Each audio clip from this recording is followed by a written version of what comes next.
Picture this. You're standing in a cathedral. The stone walls rise around you like prison bars. Candles flicker, incense burns. And at the altar, waiting for you in crimson robes, stands the man who murdered your father. Your heart pounds.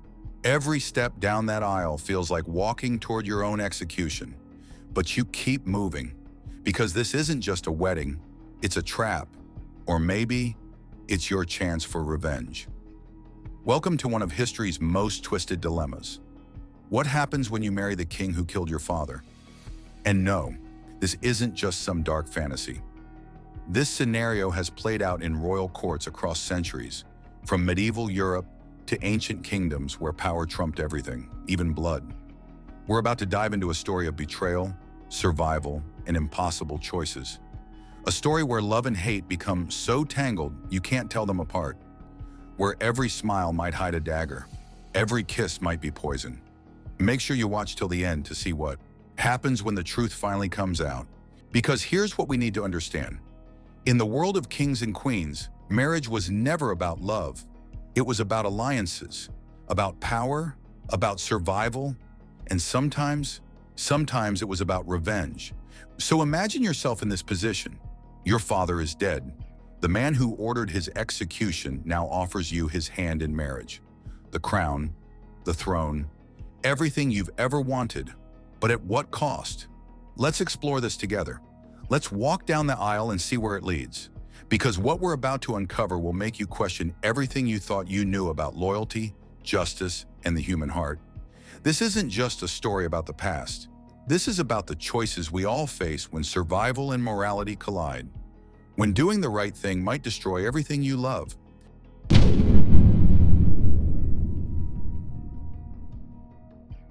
Let's set the stage. We're in a kingdom on the edge of chaos. The old king, your father, ruled for decades. He was beloved by some, feared by others, but power always attracts enemies, and the greatest enemy was already inside the castle walls. The general, the trusted advisor, the man who smiled at court while sharpening his blade in the shadows. Let's call him Marcus. King Marcus now. He orchestrated a coup, swift, brutal, efficient. Your father's loyal guards were slaughtered in their sleep. The council members who might resist, arrested or accidentally poisoned at dinner. And your father, the rightful king, was dragged from his throne and executed in the courtyard at dawn. You watched from a tower window. You saw everything. You're the princess, the sole surviving heir. You should have been next. But Marcus is clever. He knows that killing you would turn the entire kingdom against him. Your father was loved. You are loved. Your death would spark rebellions that would tear the realm apart. So Marcus does something unexpected. He proposes marriage. Think about the genius of it. By marrying you, he legitimizes his rule. He transforms from usurper to rightful king through your bloodline. The people see continuity, not conquest. And you become his prisoner, draped in silk and jewels. But you're not powerless, far from it. You have allies. Your father's old network still exists in whispers and shadows. The northern lords never trusted Marcus. The common people remember your kindness. And most importantly, you have something Marcus doesn't know about. You have your father's secret ledgers, hidden documents that reveal every dirty secret in the kingdom, including Marcus's crimes, his debts, and the names of everyone he's betrayed to get here. Would you use them? Drop a comment below. The stakes couldn't be higher. If you refuse the marriage, Marcus might decide you're too dangerous to keep alive. If you accept, you might lose yourself forever, becoming complicit in your own father's murder. But there's a third option, a dangerous option. You could marry him, smile, play the dutiful queen, and destroy him from within. The question is, can you live that lie without it destroying you first?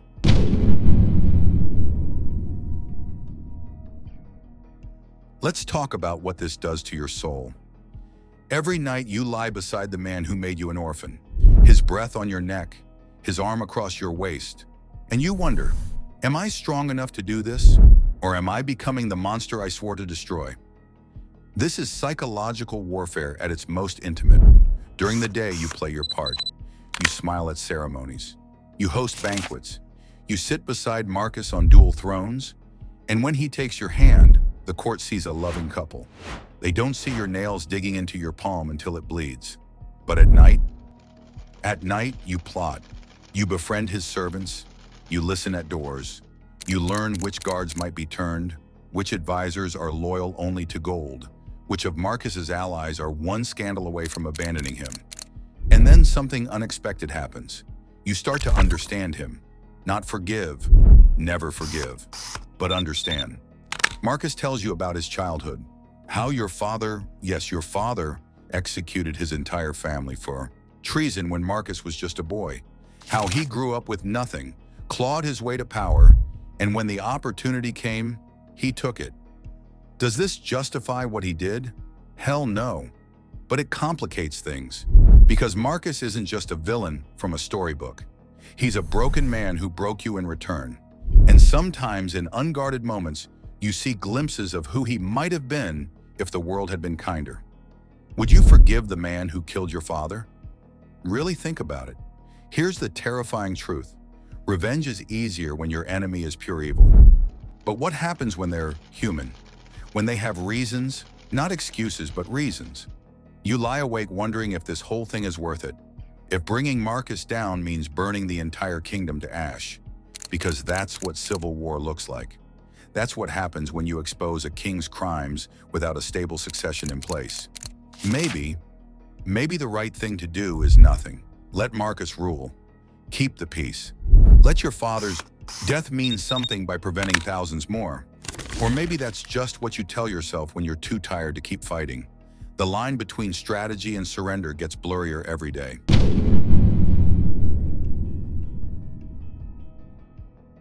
The marriage ceremony is a spectacle. The entire kingdom celebrates. Musicians play, wine flows. And when you finally reach the private chambers, Marcus does something you don't expect. He hands you a dagger. If you want to kill me, he says, now's your chance. The guards won't enter until morning. You could claim I attacked you. No one would question it. You stand there blade in hand, looking at this man who murdered your father. This would be justice. Quick, clean, final. But you don't do it. Why? Because something in his eyes tells you this is a test. Kill him now, and his loyalists will tear you apart. They're probably listening outside the door, waiting to see if you take the bait. You set the dagger down. I don't need a blade to destroy you, you say. I'll use your own crown. He actually smiles. Good, I was hoping you'd say that. And that's when you realize he wants a worthy opponent.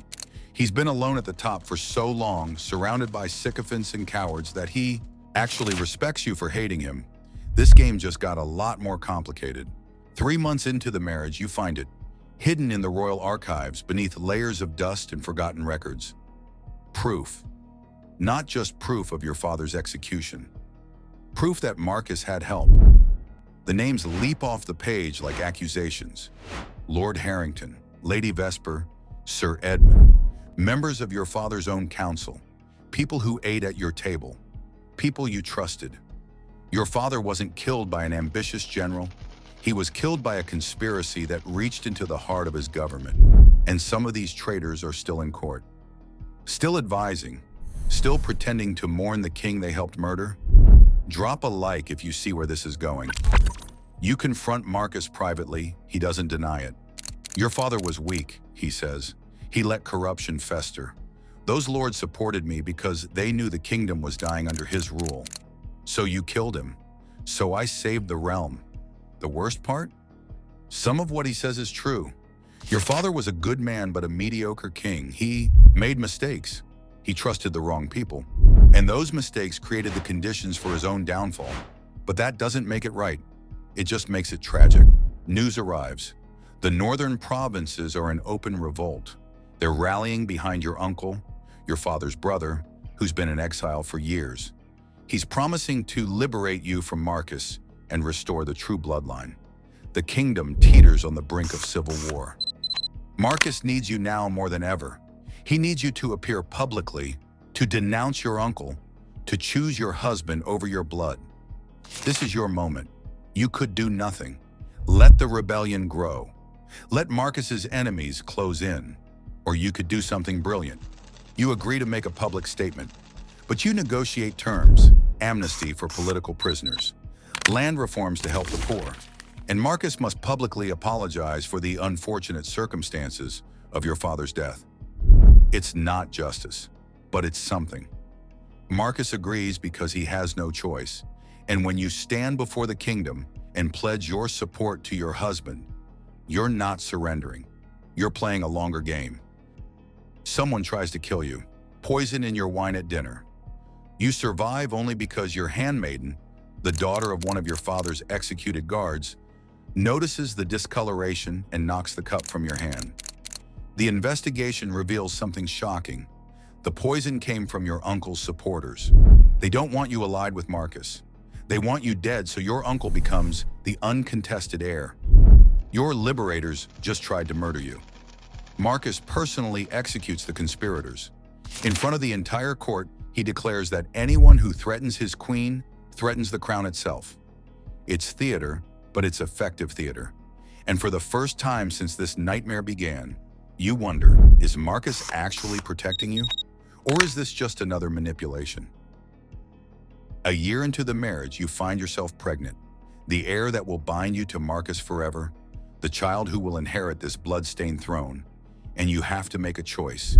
You could use those secret ledgers you've been hiding, expose Marcus's crimes, burn it all down. But the cost would be civil war, possibly the death of your child, definitely the destruction of everything your father built. Or you could let it go. Become the queen in truth, not just in name. Raise your child to be better than both their grandfathers. Build something new from the ashes. You confront Marcus one final time. Did you love him? You ask.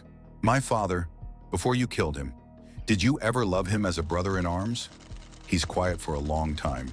Then, every day, and I still see his face when I close my eyes.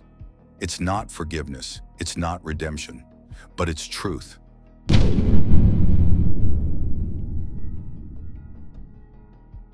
So what does this story teach us? That power corrupts, yes, but more than that, it teaches us that moral clarity is a luxury most people can't afford. In the real world, monsters have motivations, victims make compromises, and justice rarely looks like we imagine it should.